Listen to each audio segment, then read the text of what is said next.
was control. By midday, the resistance turned visible. Parents gathered outside 23 schools, demanding protection after the stabbing that started it all. Veterans stood guard at council doors, their medals glinting in cold daylight. In Dundee, truckers parked 50 rigs across the ring road. In Aberdeen, shopkeepers nailed boards marked "We remember 31st of October" over shattered windows. Starmer's ministers spoke of unity, while another £2.7 million was cut from Scottish welfare budgets to fund migrant placements. They called it balance, the people called it betrayal. For the first time in decades, Scotland wasn't asking London for answers. It was counting the cost and naming who sent the bill.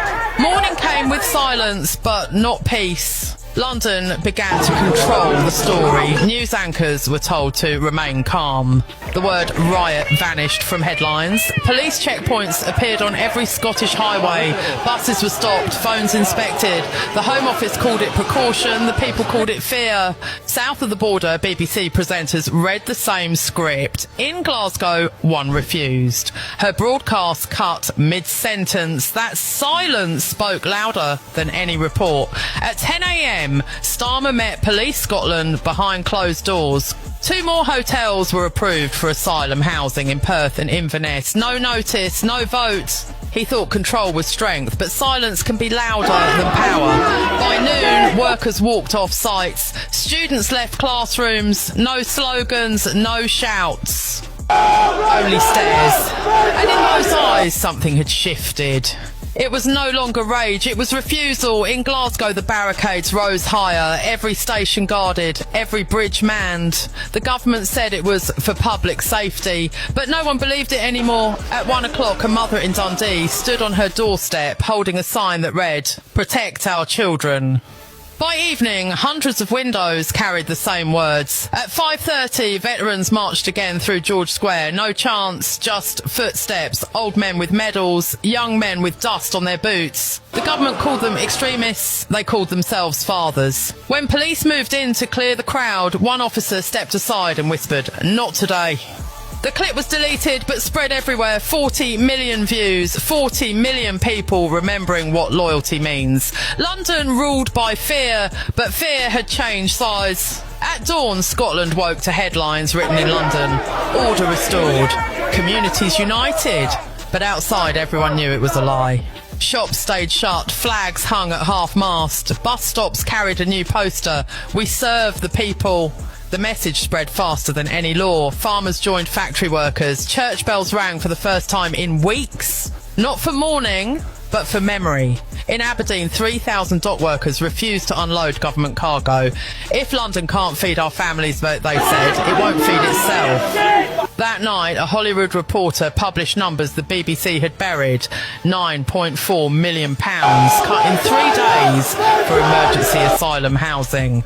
Then it became clear this was never about migration. It was about silence. Scotland wasn't rebelling. It was remembering who it was. By dusk, London began to panic. Internet speeds dropped across the nation. Posts vanished within minutes. The Home Office blamed technical faults. Everyone knew better. People went back to paper and ink, flyers, notes, word of mouth. Bus drivers carried letters between towns. Churches opened their doors for those who feared to speak. No leaders, no slogans, only truth. At 9 p.m, a clip spread online. A police officer removed his helmet and faced the crowd. "We sperm, we serve the people," he said, "not the protocol."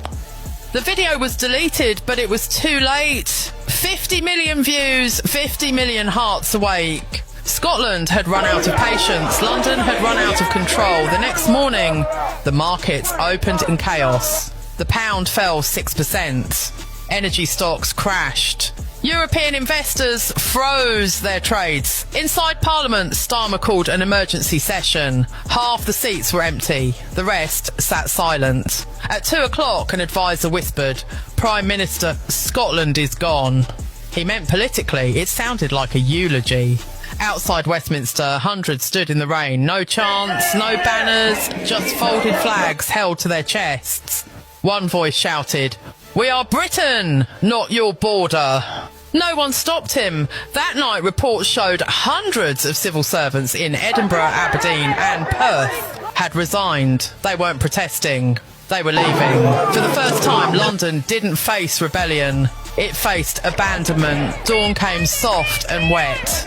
No sirens, no smoke, only rain on rooftops. People swept glass from the streets, cleared barricades, reopened shops. White cloths hung from windows across Edinburgh, not as surrender, but as peace. At Holyrood, children laid flowers where the first march began. On every note was the same line: for Scotland, for everyone.